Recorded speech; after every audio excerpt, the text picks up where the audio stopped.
You are listening to In Conversation with Jennie and Mark. Hello everyone. I am the Reverend Jennie Adams from Holy Trinity Church, Prince Consort Road, South Kensington, and you are the Reverend Mark Adams from St Margaret's, Barking. welcome. Still there. Hi everyone. Still got that cleared up. That's good. Hasn't changed since last week. We're going to crack straight on. We're going to crack straight on. Time limit this morning, so Jenny's got to be. We're going to look at Sunday's Gospel, challenging as usual. Challenging as usual. Yeah, it's all pretty challenging, this Luke stuff, isn't it? You sort of look another one up and think, yeah, that's a tough one, and then you get another one, that's another tough one, and then that's another tough one. No wonder they said the teaching was hard. I thought last week's was bad, this one. Oh, here we go. Right. Here we go. So, Jenny, I think you're going to read, aren't you? I am indeed. Okay, starting at verse 19. There was a rich man who was dressed in purple and fine linen, and who feasted sumptuously every day. And at his gate lay a poor man named Lazarus, covered with sores, who longed to satisfy his hunger with what fell from the rich man's table. Even the dogs would come and lick his sores. The poor man died and was carried away by the angels to be with Abraham. The rich man also died and was buried. In Hades, where he was being tormented, he looked up and saw Abraham far away with Lazarus by his side. He called out, "Father Abraham, have mercy on me, and send Lazarus to dip the tip of his finger in water and cool my tongue, for I am in agony in these flames." But Abraham said, "Child, remember that during your lifetime you received good things, and Lazarus, in a like manner, evil things. But now he is comforted here, and you are in agony. Besides all this, between you and us, a great chasm has been fixed, so that those who might want to pass from here to you cannot do so, and no one can cross from there to us." He said, "Then, Father, I beg you to send him to my father's house, for I have 5 brothers, that he may warn them, so that they will not also come into this place of torment." And Abraham replied, "They have Moses and the prophets. They should listen to them."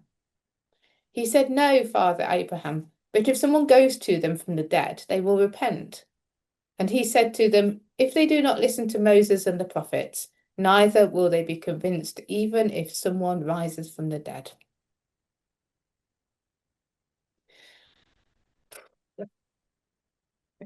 Shall we start with what it's I think probably a moment of pause is necessary. Anyway, there we go. I'd like to start with what it's not. Okay, what is it not? Okay, because there's a danger of we could end up with works will get us into heaven. So this is not a story of God's grace. There are many, many, many stories of that, many teachings of it. This is a parable. It's a parable. Yeah, agreed. I agree with that. Yeah. It is a parable to teach us something. But in fact, because if you really, the other way that I read that if you really push this to its logical conclusion, then it's definitely better for the poor to stay poor, because then they're going to heaven. Yeah. So yeah, it's a parable. It's a story with a message. It's not necessarily well, one of the books that I read said it's not necessarily 5 minutes after you die kind of thing. This is a parable which has got a lesson for us, an important one. But yeah. Yeah. Okay. So we're agreed on that. Uncomfortable for 2 reasons. One, because it's a blatantly obvious message. It's like it's quite hard to dress it up, really. and the second one, I read that actually it's interesting. It was quite a common story, and it appears in lots of different cultures. And that Jesus is I've heard that. And Jesus is giving it a Jewish twist, well, understandably, by introducing Abraham. Interestingly, it's often called Lazarus and Dives. You read out of the authorized version, don't you, at Holy Trinity? Yeah. And it'll probably say Lazarus and Dives, but Dives is not the man's name. Dives is just the word for rich man. Whereas Lazarus is the only parable where someone gets a name, which I think is absolutely and noteworthy. Yeah. And interesting that it's Lazarus. I mean, they haven't just called him, Dave, have they? So what's the connection there? What's the other Lazarus who gets raised by God, I would say. Yeah. There must be some connection. I'm not sure what it is, but it feels as though that it's well. That's the only one of the commentaries I was reading made that connection as well. So do you think the reason it's in a lot of cultures is, I mean, it's got a lot of Plato thinking, hasn't it, as well, which makes me a bit uncomfortable. We Okay. fly up to heaven in the sky, or Okay. we go Yes. down to Yes. Hades, down to that. Well, one of the other interesting things that I read was that is that actually in quite a lot of the other cultural stories, they are allowed to send a message back as a warning, but here they're not. Oh, right, okay. So, there's a sort of, it is very much a be careful how you live, isn't it? It's very much Yeah. what you do matters. And of course, and it's very much on the theme of money, which is just again and again and again, hasn't it? All the way through Luke, all the way through this summer, it's been like a constant. This is what Jesus is talking a lot about, and he's talking about it here. I think you've got to put it back into. So there's been a little bit of a gap between what we read last week, the parable of the shrewd steward, and Food. this week there are 4 verses, and one of the verse that introduces this section talks about how he's being criticized by the Pharisees, who are always around to be helpfully critical, and their attitude to money, and that's really what this parable is about, and that actually the core of the message from one of the things that I understood, which I kind of like this, is that it's the Pharisees justified their wealth because they saw it as a blessing from God. So I've been good, essentially. I'm blessed by God. I'm wealthy. You've been bad or evil or sinful. Therefore, you are suffering, poor person. And that actually that is justifiable from a read of the Hebrew Bible. That in the law you can read that, but that it's not the whole picture. And that what Jesus is doing here is he's taking them to task for that mindset, because obviously what you see in the parable is that that's completely reversed. The rich person ends up in the place of pain, and the poor person ends up nestled in Abraham's, comfort.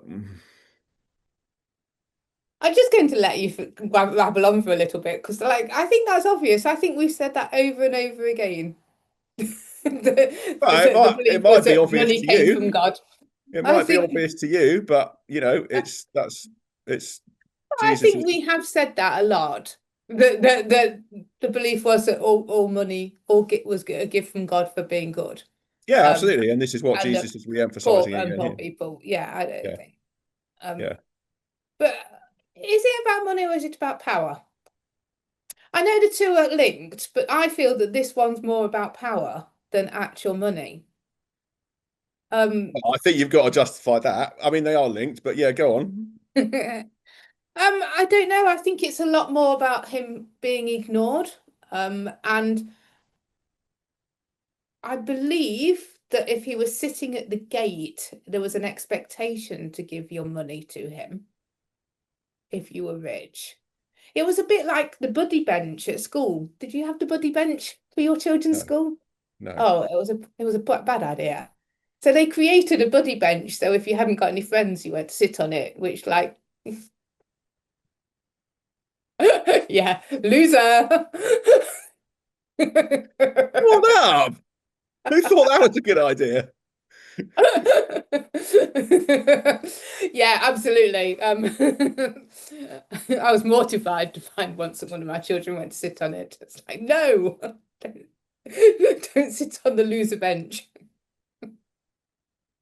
So You'll never Lazarus get is on the any friends. loser bench. Well, he is on the loser bench. That's true. Okay, but in the same, the idea was that if you went and sat on the buddy bench, somebody would come and ask you to go and play with them, join them to play, because they would see that you were on your own. I Yeah, can see the reasoning.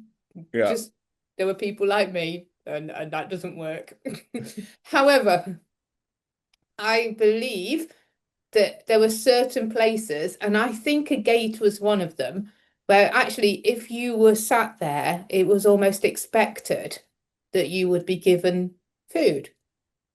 Or, yeah. I don't see how that makes it about power and not about money, though. Because it's being dismissive to ignore him. And I think Okay. the worst thing you can do is dismiss somebody.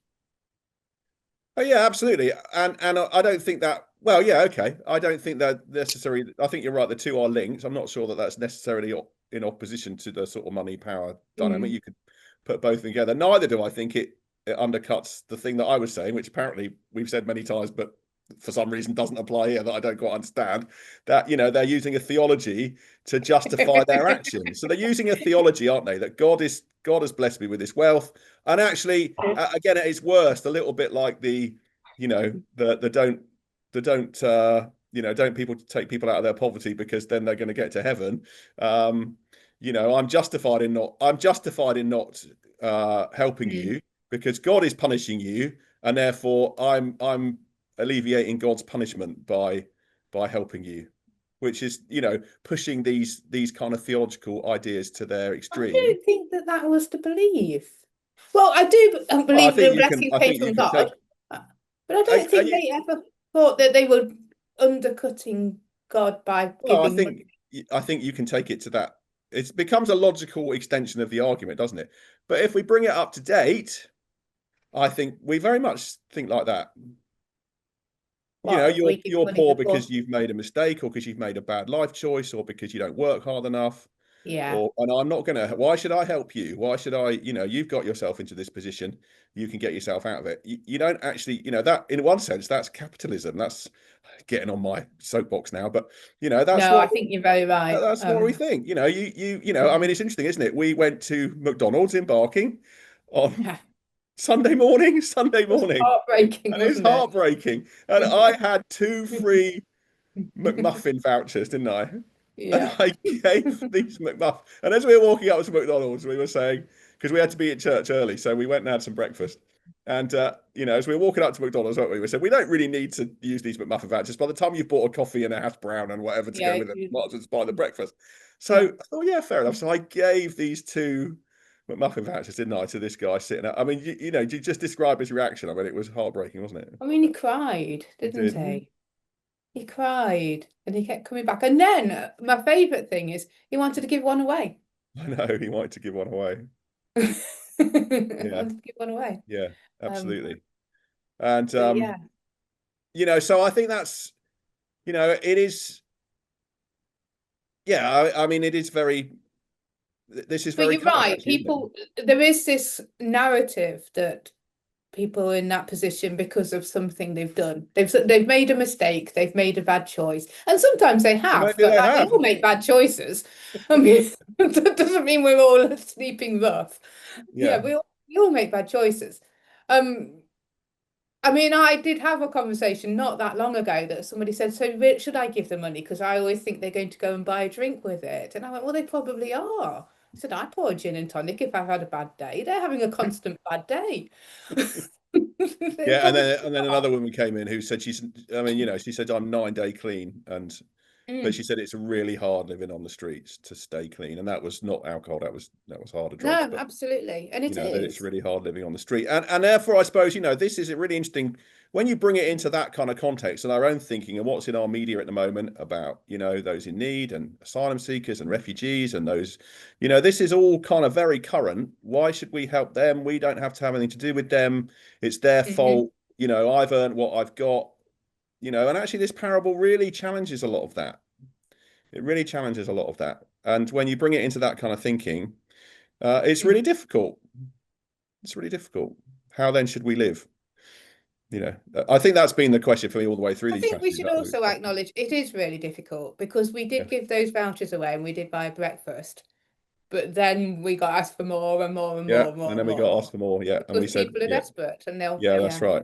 Yeah. So you do need to know your boundaries as well. But I think, you know, coming back to the parable, there is this sort of dismissive thing, isn't it? You know, it just completely ignores him, you know, does nothing. And yes, maybe it won't make giving somebody a McDonald's voucher that didn't even cost me anything anyway, which is like really freaky. But you know, I'm not trying to claim that as some great act of altruism. I mean, I didn't even pay for the flipping things. But from last time we succumbed and went to McDonald's. You know, I mean, it's just like, but you know, let's not overplay that. But on the other hand, you know, it is being aware, isn't it? And awareness is the start. You have to start with awareness and not get into this mindset of, I don't have any responsibility to you because I've earned everything that I've got. No, I was talking about this last week in my sermon. You know, the passage that we're using is, all things come from you, God, and out of your own do we give you. And we have to try and think that way more, I think. Yes, it's not our money. I tied into that one a bit, because of Yeah. course we had the story of Charlie Yeah. and my money, Yeah. but it's not my money, you know. Yeah, that's right. Yeah. But then, And of then, course, that feeds yeah. into that if all things come from God and it's not our money, all God, our money is a blessing from God because we've done well. You can see where they're getting it from. Well, and all you of can do. You can definitely. I think the thing I was reading, and I think which is true, you can, in a partial reading of the Hebrew Bible, justify that theology, but you can't justify that theology if you have a more holistic reading of it, and you certainly can't justify that theology if you're claiming to be a follower of Jesus Christ, because this is his teaching. I think is where I just want to talk a little bit about the final verses as well before we finish, because I think. You know, there's just a real bit of tongue-in-cheek irony coming up here, isn't there? You know, send them back, because even if somebody rises from the dead, they'll believe. Yeah. You know, and of course we know where that's going, don't we? I think.